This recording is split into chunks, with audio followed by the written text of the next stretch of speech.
நீங்கள் முட்டையை உடச்சி பார்த்துருப்பீங்க. ஆனால் முட்டையை வந்து காய்ச்சி பார்த்துருக்கீங்களா? இன்றைக்கி ஒரு 60 முட்டையை சிம்மிலே வச்சு காய்ச்சி எடுத்துகிட்டு வந்து ஒரு அரை மணி நேரம் அப்படியே விட்டுட்டேன். சர்க்கரை எல்லாம் கீழே வந்து தங்கிடுச்சு. இப்போ வந்து ரவை சேர்க்கணும். இன்றைக்கி ஒரு 5 கிலோவுக்கு மேலே தான் தம் ரூட் வந்து நம்ம செய்ய போகிறோம். அதனால தான் வந்து முட்டையை காய்ச்சிருக்கேன். முட்டை காய்ச்சினா கொஞ்சம் பச்சை ஸ்மெல் வந்து போயிடும். அதனால தான் காய்ச்சி வந்து பண்ணுறோம்.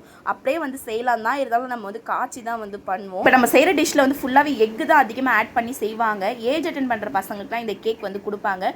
கொஞ்சம் வந்து சத்தாக இருக்கும்னு சொல்லுவாங்க. ஏன்னா முட்டை நிறைய வந்து போட்டு அதில் வந்து நெய், இந்த மில்க் மேடு, முந்திரி திராட்சைலாம் நிறைய போட்டு செய்வாங்க. இன்னொன்று வந்து இது பாரம்பரியமாக நான் சொல்கிறேங்க. இன்னொன்று உலுவாக்களின்னு ஒன்று சொல்லுவாங்க. அதுதான் எங்கள் அம்மா ஃபஸ்ட்டு எனக்கு செஞ்சு கொடுத்தது. அது நான் சாப்பிட்டேன். அப்போ எனக்கு அந்த டேஸ்ட் வந்து பிடிக்கவே இல்லை. ஆனால் இப்போ வந்து அது சாப்பிட்லான்னு தோணுது. அது செய்யணும்னு பார்க்குற எனக்கு டைமே கிடைக்க மாட்டேது.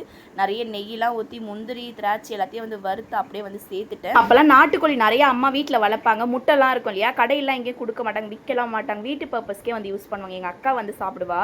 எனக்கு சுத்தமாக நாட்டுக்கோழி முட்டை வந்து பிடிக்காது.